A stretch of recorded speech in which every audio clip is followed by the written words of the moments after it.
आखिर लक्ष्मण को शक्ति बाण लगने का क्या कारण था? एक पौराणिक और प्रेरणादायी कथा। रामायण भारतीय संस्कृति की सबसे महान और दिव्य ग्रंथों में से एक है। इस महाकाव्य में मर्यादा पुरुषोत्तम श्री राम के जीवन के साथ साथ उनके अनुज लक्ष्मण की अटूट भक्ति, त्याग और शौर्य का भी वर्णन मिलता है। लक्ष्मण केवल श्री राम के छोटे भाई ही नहीं, बल्कि उनके प्राणों से भी प्रिय थे। उन्होंने 14 वर्ष का वनवास बिना किसी शिकायत के अपने बड़े भाई के साथ बिताया। किंतु रामायण के युद्ध प्रसंग में एक ऐसा समय भी आया जब लक्ष्मण को इंद्रजित यानी मेघनाद के शक्ति बाण का आघात हुआ, जिससे वे मूर्छित होकर भूमि पर गिर पड़े। यह प्रसंग केवल एक युद्ध का प्रसंग नहीं, बल्कि धर्म, अहंकार और नियति के बीच की गहरी कथा है। आइए विस्तार से जानते हैं कि आखिर लक्ष्मण को शक्ति बाण क्यों लगा, उसके पीछे की परिस्थितियां क्या थीं और इस घटना ने रामायण के युद्ध को किस दिशा में मोड़ दिया। इन सभी प्रश्नों का उत्तर हम इस वीडियो में देने वाले हैं। इस रोचक कथा को जानने के लिए वीडियो के अंत तक जरूर बने रहिएगा। तो चलिए चलते हैं इस कहानी कथा की ओर। रावण द्वारा माता सीता का हरण करने के बाद श्री राम और लक्ष्मण ने वानर राज सुग्रीव की सहायता से समुद्र पार कर लंका की ओर प्रस्थान किया। वानर सेना और राक्षसों के बीच भयंकर युद्ध आरंभ हुआ। हर दिन दोनों पक्षों के अनेक योद्धा मारे जा रहे थे। हनुमान, अंगद, नल नील, जाम्बवान जैसे वीर राक्षसों पर भारी पड़ रहे थे। रावण के पुत्र इंद्रजित, जो मेघनाद नाम से भी प्रसिद्ध था, अत्यंत पराक्रमी और मायावी योद्धा था। उसने देवताओं तक को युद्ध में पराजित किया था। उसके पास कई प्रकार के दिव्य अस्त्र शस्त्र थे, जिनमें शक्ति बाण सबसे भयानक माना जाता था। यह बाण स्वयं इंद्रदेव ने उसे प्रदान किया था, इसलिए इसे इंद्र शक्ति कहा जाता है। जब इंद्रजित ने देखा कि राक्षस सेना हार रही है, तब उसने अपनी माया का प्रयोग किया। उसने आकाश में एक विशाल रथ प्रकट किया और अदृश्य होकर युद्ध करने लगा। वह कहीं दिखाई नहीं देता था, लेकिन उसके बाण राम लक्ष्मण की सेना पर बरस रहे थे। हनुमान और अंगद उसे ढूंढ नहीं पा रहे थे। तब लक्ष्मण ने स्वयं कहा, हे प्रभु, इस मायावी को मैं अपने तीरों से खोज निकालूंगा। लक्ष्मण ने अग्निबाण चलाकर चारों दिशाओं को प्रज्वलित किया। उनकी अग्नि से इंद्रजित की माया भस्म हो गई और वह दृश्य हो उठा। इंद्रजित अब क्रोधित हो उठा।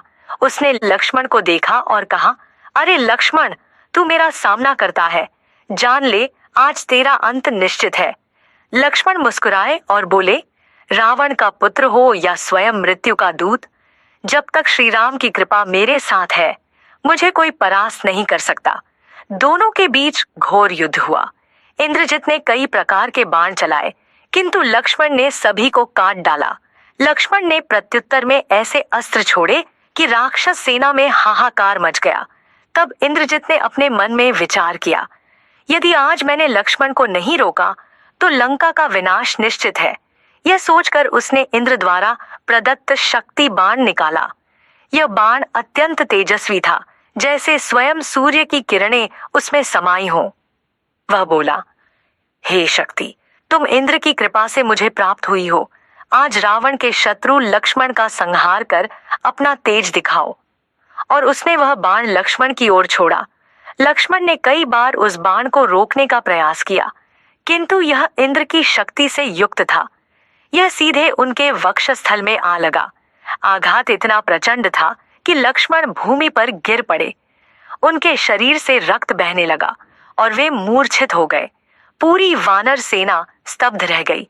श्री राम ने यह दृश्य देखा तो उनके नेत्रों से अश्रु बह निकले। उन्होंने लक्ष्मण को अपनी गोद में उठाया और कहा, हे लक्ष्मण, उठो मेरे भाई, मेरे प्राण, तुम बिना मैं कैसे जीवित रहूंगा। श्री राम का विलाप देखकर समस्त वानर सेना रो पड़ी। हनुमान ने तुरंत सुग्रीव और जाम्बवान को बुलाया। जाम्बवान की बुद्धिमानी और संजीवनी का संकेत।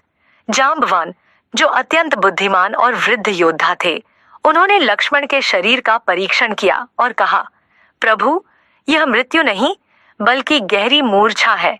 यदि समय रहते औषधि मिल जाए तो लक्ष्मण जी पुनः जीवित हो सकते हैं। उन्होंने कहा, द्रोणाचल पर्वत पर संजीवनी बूटी नामक दिव्य औषधि है, उसे लाने वाला ही लक्ष्मण को जीवन दे सकता है। हनुमान ने तुरंत कहा, हे प्रभु, मैं अभी उस पर्वत पर जाकर संजीवनी लाता हूँ। श्री राम ने हनुमान को आशीर्वाद दिया। हनुमान का संजीवनी पर्वत लाना। हनुमान आकाश में उड़ चले। वे पूरे वेग से हिमालय की दिशा में बढ़े। रात का समय था, अंधकार गहरा रहा था, फिर भी हनुमान ने अपने संकल्प को नहीं छोड़ा। जब वे द्रोणाचल पर्वत पहुंचे तो उन्होंने देखा कि वहां अनेक प्रकार की जड़ी बूटियां थीं और सभी चमक रही थीं। लेकिन कौन सी संजीवनी है, यह पहचानना कठिन था। तब हनुमान ने सोचा, अगर मैं पहचान न सका तो देरी हो जाएगी। उन्होंने संपूर्ण पर्वत ही अपनी हथेलियों में उठा लिया और उड़ चले। लक्ष्मण का पुनर्जीवन। भोर होते होते हनुमान लंका के पास लौट आए। उन्होंने पर्वत को युद्ध भूमि के समीप रख दिया। जांबवान और वैद्यराज ने तुरंत औषधि निकालकर लक्ष्मण के नासिका पर रखी। क्षण भर में लक्ष्मण की श्वासें लौट आईं। उन्होंने धीरे धीरे आंखें खोली। श्री राम की आंखों से प्रसन्नता के आंसू बह निकले। उन्होंने हनुमान को गले लगाते हुए कहा, हनुमान, तुमने मेरे प्राणों को पुनः जीवित किया है। लक्ष्मण उठे और बोले, प्रभु, मुझे खेद है कि मैं मूर्छित हो गया, पर अब अनुमति दें कि मैं इंद्रजित का अंत करूं। लक्ष्मण और इंद्रजित का अंतिम युद्ध। कुछ दिन बाद जब इंद्रजित पुनः युद्ध के लिए आया, तब लक्ष्मण ने उसे ललकारा। इस बार इंद्रजित ने माया का सहारा नहीं लिया। दोनों के बीच घोर युद्ध हुआ। लक्ष्मण ने इस बार श्री राम के आदेश से इंद्रास्त्र का प्रयोग किया और इंद्रजित का वध कर दिया। इस प्रकार लक्ष्मण ने न केवल अपने ऊपर हुए अपमान का प्रतिशोध लिया, बल्कि रावण की शक्ति को भी तोड़ दिया। अब प्रश्न यह उठता है कि लक्ष्मण को शक्ति बाण लगने का कारण क्या था। इस घटना के कई आध्यात्मिक और प्रतीकात्मक अर्थ बताए गए हैं। कर्म और नियति का प्रभाव। रामायण में प्रत्येक घटना एक पूर्व नियत कर्मफल का परिणाम मानी जाती है। लक्ष्मण अत्यंत पराक्रमी थे, किंतु उन्हें भी यह अनुभव कराना आवश्यक था कि अहंकार नहीं, बल्कि धैर्य और करुणा ही धर्म की आधारशिला है। शक्ति बाण लगना उनकी विनम्रता की परीक्षा थी। इंद्र की शक्ति का प्रभाव। इंद्रजित का बाण इंद्र की शक्ति से युक्त था। जब तक श्री राम ने स्वयं उस बाण का प्रभाव नहीं काटा, तब तक कोई भी उसे रोक नहीं सकता था। यह दर्शाता है कि दैवी शक्ति के विरुद्ध केवल परम दिव्यता ही उत्तर दे सकती है। माया पर विजय की प्रक्रिया। इंद्रजित माया का प्रतीक था और लक्ष्मण सत्य का। माया पहले सत्य पर वार करती है, उसे गिराती है, किंतु अंततः सत्य पुनः उठ खड़ा होता है। इसलिए लक्ष्मण का गिरना और फिर पुनर्जीवित होना एक गहन प्रतीक है। सत्य को क्षण भर के लिए रोका जा सकता है, पर हराया नहीं जा सकता। भ्रातृ प्रेम का प्रतीक। यह प्रसंग श्री राम और लक्ष्मण के बीच अटूट भाईचारे को दर्शाता है। श्री राम का विलाप यह दिखाता है कि लक्ष्मण उनके लिए केवल अनुज नहीं, बल्कि उनके प्राण है। यह भावनात्मक पक्ष इस प्रसंग को और दिव्य बना देता है। शिक्षा और संदेश। धर्म के मार्ग में परीक्षाएं आती हैं, पर सच्चा भक्त कभी हार नहीं मानता। भाईचारा और प्रेम मनुष्य को हर कठिनाई से बाहर निकाल सकता है। अहंकार, चाहे कितना भी सूक्ष्म क्यों न हो, विनाश का कारण बनता है।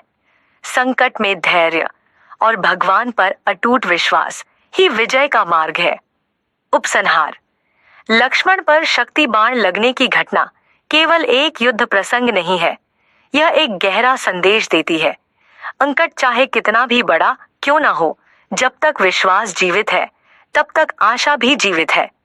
लक्ष्मण का पुनर्जीवन केवल शरीर का नहीं, बल्कि धर्म की पुनर्स्थापना का प्रतीक था। उनके पुनर्जागरण से श्री राम की सेना को नई ऊर्जा मिली और अंततः अधर्म का नाश हुआ। इस प्रकार यह कथा हमें सिखाती है कि धर्म और प्रेम की शक्ति के आगे कोई भी मायावी शक्ति स्थायी नहीं रह सकती। जब तक सत्य का दीपक जलता है, तब तक अंधकार चाहे जितना भी गहरा हो, वह मिटने के लिए बाध्य है। यही लक्ष्मण के शक्ति बाण की कथा का शाश्वत संदेश है। अगर आपको यह कहानी पसंद आई हो तो इस चैनल को सब्सक्राइब कर वीडियो को लाइक करके कमेंट में जय श्री राम जरूर लिख दें।